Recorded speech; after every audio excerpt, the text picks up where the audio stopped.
I'm gonna keep telling y'all, you really have to stop underestimating the American people, because we're so much smarter than the Democratic Party gives us credit for. So now they throwing around the word misinformation. Well, was we misinformed when we heard what we heard directly from her mouth? And the federal relief and assistance that we have been providing has included FEMA providing $750. And was we also misinformed when the director of FEMA, Mayorkas, came out and said what he said? Or did he misspeak? We are meeting the immediate needs with the money that we have. We are expecting another hurricane hitting. We do not have the funds. FEMA does not have the funds to make it through the season. Now, since y'all want to say everything is so misinformation and misinformed, I just have a few questions. That's it. Is the critical needs payout of $750 only a one-time payout per household, not per person, and you would need to qualify, which also indicates that you may be denied? Just asking. I have another question. Did FEMA not designate funding of over $1 billion for an illegal migrant program called Shelter in Place in 2023 and 2024? Another question that I may be misinformed about. Did FEMA not designate funding of about $685 billion for illegal migrants in an emergency food and shelter program under this administration? I have another question, because we the people, we want to know. We don't want to be misinformed. Did the House and Senate, including Republicans, not pass the continuing appropriation bill, H.R. 9747, which provides more funding, but the disaster fund is still deficient, according to Mayorkas, because of mismanagement and possibly overspending? You know, that's the bill that y'all are running around and saying that the Republicans shot down or didn't pass. H.R. 9747. Go find it on congress.gov. Wait a minute, I thought of another one, because this may be the one that is misinformation. This is the one. Was there not testimony before the House Budget Committee estimating Americans paying over $150 billion annually to support illegal immigration? No, I got it. It's this one that's misinformed. It's this one. Have they not sent over $64 billion and counting to fund the Ukraine war? Dang, I forgot about this one too. I got a question about this one as well. This one probably is misinformed as well. Did they not send over $17 billion in aid to Israel since last October? And for my last question that I just may be misinformed about, this is the one. I'm misinformed, definitely, with this one. Did she not tweet a couple of days afterwards that she was deeply concerned about the security and well-being of the citizens of Lebanon and pledged a total of $157 million and bringing the support total of $385 million totally? It gotta be that one. And if you didn't catch what I said earlier, they're funding Israel and Lebanon, which Israel struck Lebanon. Just think about it. So no, we're not misinformed. Y'all just misunderstanding that $750 was never enough to give to American taxpayer citizens. So you can miss me on that. What a slap in the face of every American to sit there and, you know, $750, but I can sit here and fund two different wars. Actually, I can fund a war on both sides. I'll give them money, and just let them, you know, fight each other. Let's just waste our money, our tax-paying dollars on these wars in all these different countries and everybody else except for the American people. It just don't make sense. As Common Sense Custodian says, 752 American citizens who lost everything. The same day, 157 billion to Lebanon citizens. Make it make sense. I don't know, man. And then they classify all of these, everything that's coming out to be the truth as misinformation. Love is hate. Ignorance is strength.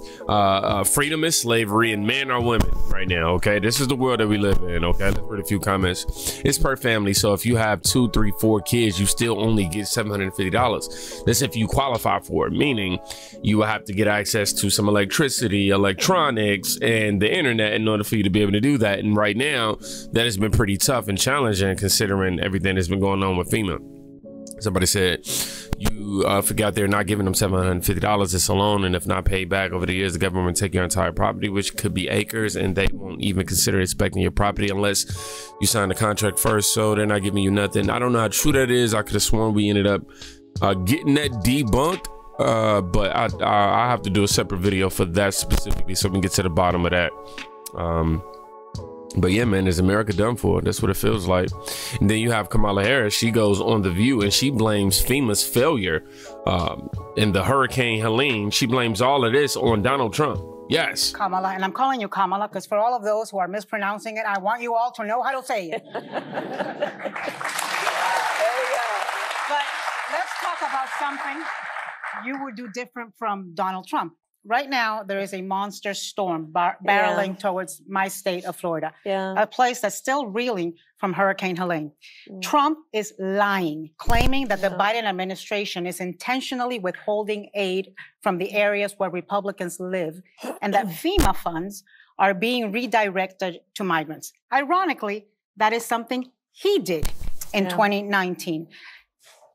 What do you think the effect of these lies are, and why is he doing this? Well, it's profound, and it is the height of irresponsibility and, frankly, callousness. So lives are literally at stake right now.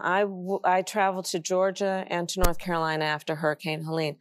In Georgia, this woman's so cat. I met a woman who just days earlier, her husband was killed in their home by a fallen tree.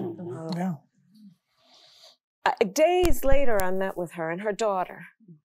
You can imagine the pain, the shock that they are still in about what they experienced, what they witnessed. I mean, we're talking about real human beings and their lives and them losing everything. Everything.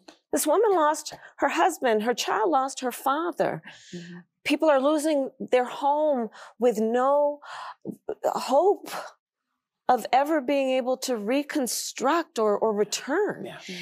And the idea that somebody would be playing political games for the sake of himself, but this is so consistent about Donald Trump. Please stop. He puts himself before the needs of others. I fear that he really lacks empathy on a very basic level to care about the suffering of other people and then understand the role of a leader is not to beat people down, it's to lift people up. Absolutely. Especially in a time of crisis. Y'all, these people be so capped.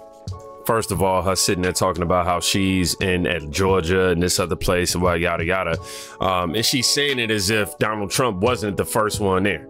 You know what I mean? Like Donald Trump was before the president or the VP, before either one of them stepped foot to help the hurricane victims. He was there. He helped provide aid. He helped provide, you know, resources and things of that nature when the president didn't. And it wasn't until after he showed up that she decided to show up. And then, you know, the left, they love to do this whole thing where it's like, oh, Donald Trump, he's just going after, I mean, he's trying to enrich the rich and, you know, help raise taxes for the rich and all this other, looking out for himself, basically. She's trying to allude to him not having no empathy or no care for the American people. When you really look at the track records, both of the track records side by side with the 4 years of her in office, you'll realize that that's cap. Big cap. You know what I mean? Look, you want to talk about he don't care about the American people, but you giving $157 billions dollars to all these other countries for war, and then you want to sit here and give $750 to the people that's actually in your country? On top of that, you got people over there shifting over the border, coming to take these black jobs and all. Come on, shorty, I don't want to hear none of this BS. Then you want to sit here and blame this whole situation on Trump? How dare you?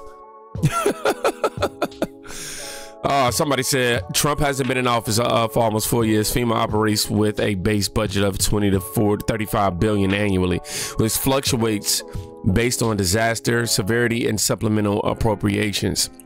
FEMA's failures directly fall on Democrats and Alejandro Mayorkas, who use FEMA's dollars for illegals. We know that to be true because y'all keep trying to say that we're misinformed, but we had that beautiful young woman in the beginning give an incredible, detailed, depiction as to why that's BS. Donald Trump is not in office. Kamala is. Harris and the entire administration boasts about absurdities like climate equity. How is she blaming someone else for a massive critical failure? That's what they do. She just admitted FEMA failed in their response, though. So Trump should definitely use that. Somebody else wrote, most people know that Trump hasn't been in office for the last 4 years. Yeah, most people know. Apparently Kamala and her voters don't. I don't know what rock they living under. You know what's really crazy though is that's as messed up as that sound, is actually true. Like, people actually treat Donald Trump, people on the left that is, they treat him and respond to him as if he's actually in office right now. It goes to show you, man. Trump is Trump, man. FEMA isn't failing. FEMA is saving lives, somebody said. Hold Kamala Harris responsible for inept government response. Vote Trump, somebody said. So yeah, we see what the sentiment is. I'm gonna make sure that we don't have anything else to cover on this before I remove myself from this topic. Hold on, y'all. Now I'm sitting here browsing the internet and I just came across this piece of information from my hidden value on X, if y'all want to go follow him. It says Hurricane Helene. Things are starting to add up now. Man, when you watch this video, I ain't gonna lie, you're gonna be starting to subtract your brain cells trying to figure this out. Saying is that the government has been manipulating the weather since 1947. What first caught my attention with Helene was the shift in the storm's projected path. One day, it looked like it would hit my town. The next day, it had shifted east. I then noticed an odd flight path of NOAA-42, the aircraft being flown, a Lockheed Martin Orion P-3. This prompted me to look at previous uses for the P-3, where I discovered that they were used in the 1960s to manipulate Hurricane Camille in a, quote, weather war on Cuba. Now, I know this sounds out there, but as we begin to see more and more the terrible things our government has done in the past, is it really so far-fetched? Here are the projections from the 23rd of September. A large spread traveling the Alabama-Georgia line and ending up in Illinois. On the 24th, projections shift slightly east, and the storm is projected to finish in Indiana. On the morning of the 25th, the path shifts back west and shows to be finishing in western Kentucky. That evening, a P-3 conducts a 6-hour operation inside the developing storm. The next morning, on the 26th, the path shows to have shifted slightly east again, now finishing in northwestern Tennessee.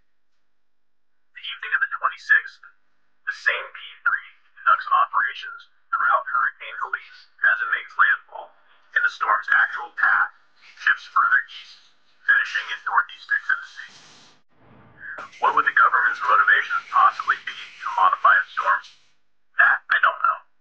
But I do believe that if we can maintain our republic long enough, time will eventually tell. Now, if this is what it looked like, I just can't understand the pilots flying these planes if they know what they are doing, and in fact that these storms are unaliving and harming their fellow Americans, and yet they continue to fly and do the mission. It's unconscionable. Oh, what's the word? I don't even know the word. You don't have a conscience if you can do that. Okay, yes, I had to save myself a little bit.